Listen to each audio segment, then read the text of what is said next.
আসসালামু আলাইকুম। আজকে তৈরি করব সুজি দিয়ে খুব মজাদার একটা পিঠে রেসিপি। তো চলুন রেসিপিটা শুরু করা যাক। এখানে একটা কড়াই গরম করতে দিয়েছি আর কড়াইয়ের মধ্যে দিয়েছি 1 চামচ ঘি। আর ঘিটা একটু গরম হয়ে গেছে, এবার দিয়ে দেবো 1 কাপ সুজি। সুজিটাকে একটু ভেজে নেব।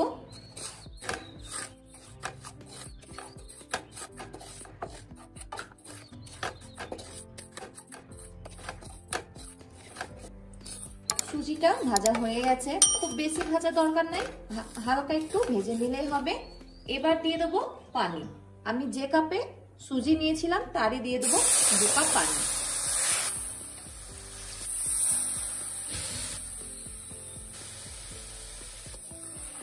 খুব ভালো করে একটু নেড়ে দেব।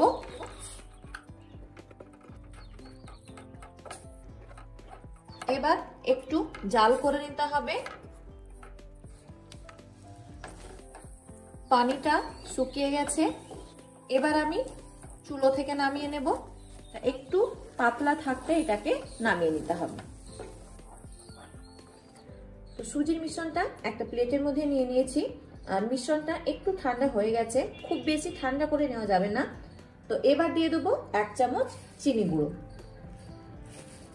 আর দিয়ে দেবো, এখানে আমি বড় চামচের 1 চামচ ময়দা নিয়েছি, সেটা দিয়ে দেবো। আর এখানে আমি সামান্য পরিমাণ বেকিং পাউডার নিয়েছি, সেটা দিয়ে দেবো। এবার ভালো করে এটাকে মাখিয়ে নেব। তো মিশ্রণটা মেখে নেওয়া হয়ে গেছে।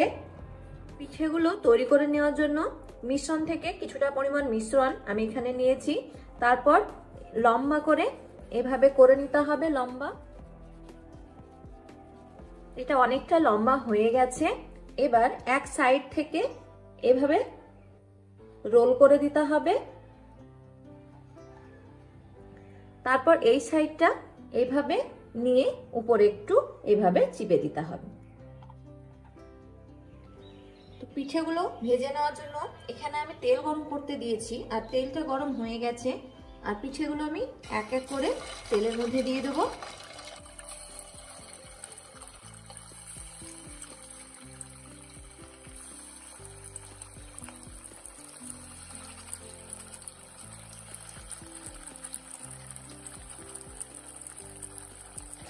এবার পিঠেগুলোকে আমি লালচে করে ভেজে নেব। তো পিঠেগুলো আমার ভাজা হয়ে গেছে, আর কালারটাও খুব সুন্দর চলে এসেছে। এবার আমি পিঠেগুলোকে তেল থেকে তুলে নেব। আর তুলে নিয়ে বাকি পিঠেগুলোকেও আমি এভাবে ভেজে নেব। তো সব পিঠেগুলো আমার ভেজে নেওয়া হয়ে গেছে। এবার আমি কড়াইয়ের মধ্যে নিয়েছি 500 গ্রাম দুধ। দুধের মধ্যে দিয়ে দেবো 2টো এলাচ, একটা তেজপাতা। আর দিয়ে দেবো এখানে আমি 4 চামচ চিনি নিয়েছি, সেটা দিয়ে দেবো। আর দিয়ে দেবো 4 চামচ খেজুরের গুড়। খেজুরের গুড়টা দিলে পিঠেটা অনেকটাই বেশি খেতে ভালো লাগবে। ভালো করে একটু মিশিয়ে নেব। এবার আমি দুধটাকে ফুটতে দেব।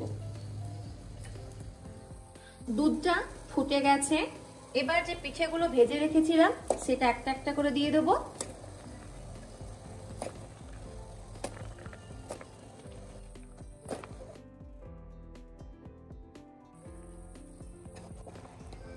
সব পিঠেগুলো আমি দুধের মধ্যে দিয়ে দিয়েছি।